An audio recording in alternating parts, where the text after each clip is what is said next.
Congratulations! If you are watching this video, you most likely survived 2020.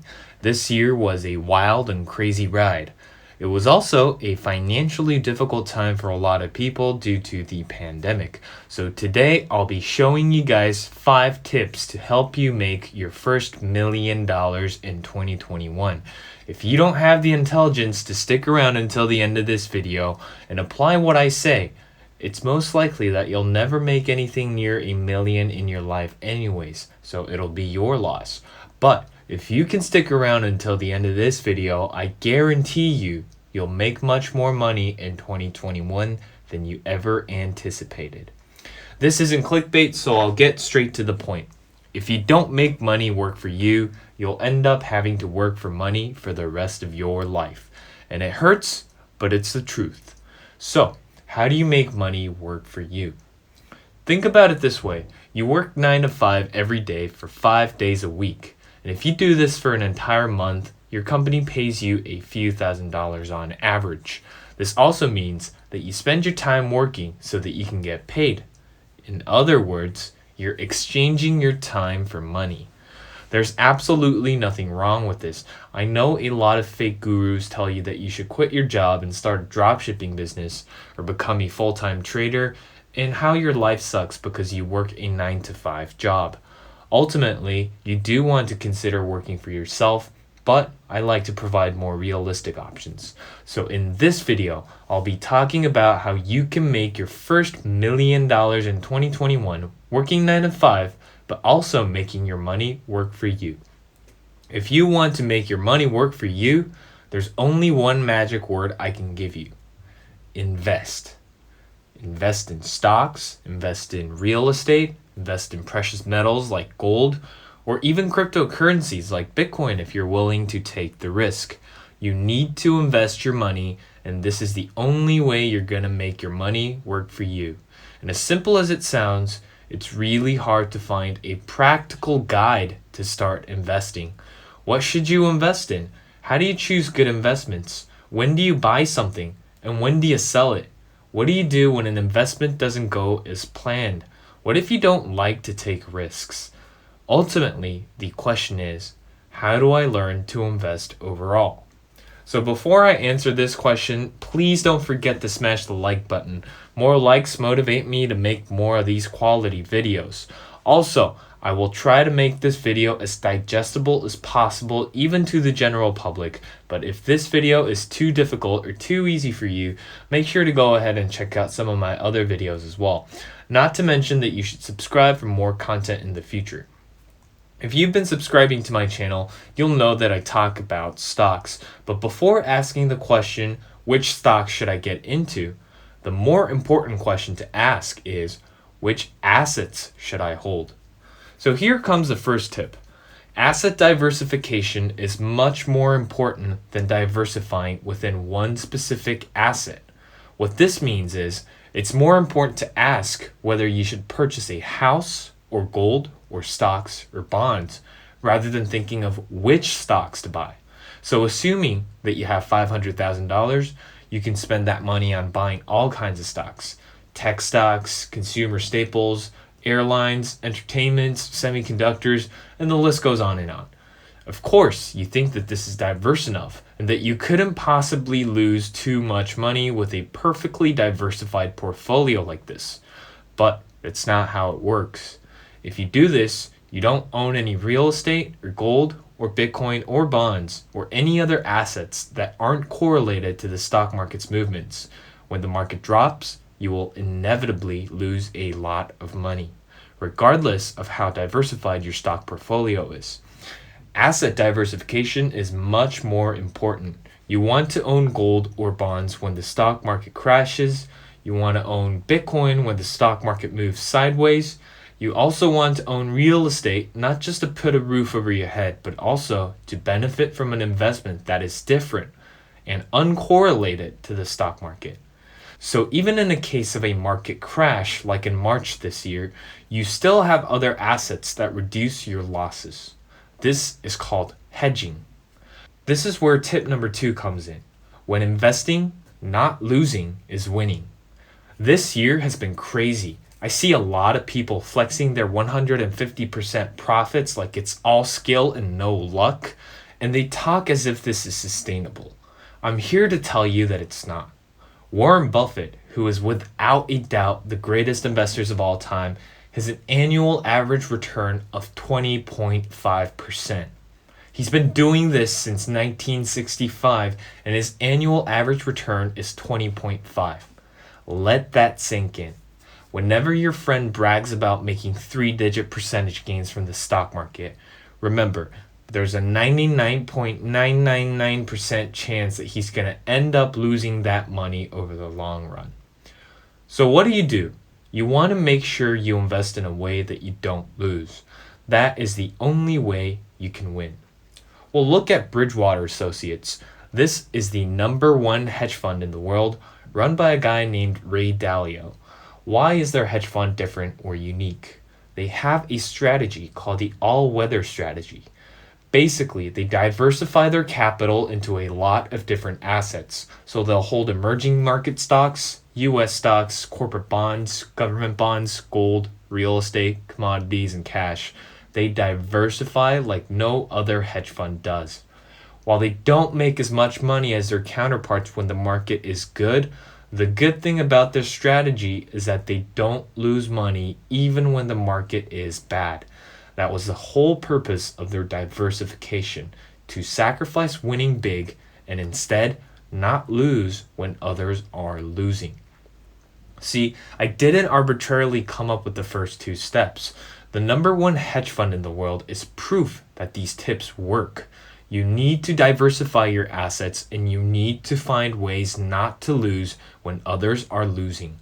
Without this mindset or knowledge, you will never have your money work for you and make anything remotely close to $1 million. The third tip I want to give is so cliche but so true. You need to invest resources in yourself and learn to trade and invest. Spend your money on books and conferences related to investing and spend a lot of time studying. Make the best out of every opportunity you have and meet successful investors and traders as much as possible. Talk to them, get a glimpse of their strategy, their thought process, their insight on the current market. Really go out there and put in the hard work. And note, joining a paid signal group is not hard work, but I'll talk about that in another video. I don't understand why people think investing in stocks is going to be easy. I can tell you that it'll be one of the most difficult and stressful things you could do. But if you are really willing to make that first $1 million next year, there are only a few ways you can actually achieve it, and it's by investing. A lot of people ask me how I first got started with investing and trading, so I'll organize an ultimate beginner's guide for a future video. Stay tuned for that, and if you want to find out more about it, make sure to subscribe. The fourth tip I have for beginners is to rack up index ETFs. So if you're watching this video and you're familiar with what index ETFs are and why you should invest in them, just bear with me a little bit. I'll move on to the tips for more advanced level investors as well. Look at this chart. This is the S&P 500. It's an index that includes 500 of the United States' best companies. The first thing that might come to mind when you see this is, damn, I wish I had money on this thing. It keeps going up over time. Well, that's the thing. It's just an index of 500 companies, so you can't really buy it. But there's this thing called an index ETF, which allows you to trade the S&P 500 index like it's a stock. So if you buy an index ETF for the S&P 500 at the beginning of 2021, and by the end of next year, the S&P 500 index goes up by 40%, you also profit 40%. Why are index ETFs a prudent option? The simple answer is because beating the market over time is almost impossible. By beating the market, I mean you making 12% of consistent returns while the market makes 10%. Of course, you could do this once every few years, but to do it consistently over a few decades, close to impossible. Warren Buffett made a $1 million bet with protege partners where he said the S&P 500 index fund would outperform a hand-picked portfolio of hedge funds over 10 years. And guess what? Buffett won. This literally means that you will make more money than the genius Ivy League graduates who go to seven-figure paying hedge funds who leverage quality information and cutting-edge technology if you just buy index funds and forget about it. These are the guys who use satellite information to spy on the number of cars in the Walmart parking lot to estimate changes in Walmart's revenue. You will beat these guys over the long run if you buy index funds. And like I said for tip 2, not losing is winning. By buying index funds, you don't lose over the long run, which ultimately makes you a winner. So from the 5th tip, these are the tips for intermediate level investors.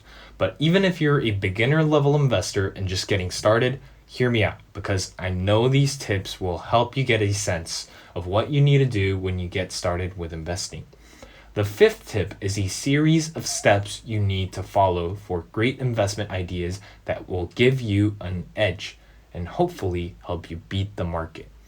Step 1, read the news every day. A normal day for Warren Buffett looks like this. He gets on his Cadillac, he gets his morning meal from McDonald's, goes to his office, and he reads. He reads all day. He reads books, he reads financial statements, he reads journals, business reports, and newspapers. He is completely up to date with business affairs. The wisest man in the market with the deepest insight still spends most of his day reading. The least you could do is read the news and keep up with worldly affairs. What is going on in the world? What events are taking place? How is the global economy doing? What is mankind doing to improve our lives? Try to keep up with what's going on, and this will serve as a stepping stone for your investment ideas. Step 2, find prominent industries. You might have heard of saving our data on cloud services, 5G, blockchain, machine learning protocols, CRISPR technology, deep learning, and so on and so forth. And it's also highly likely that these are just buzzwords that you don't fully comprehend. Just like how people didn't know what the internet was or what it meant back in the 90s.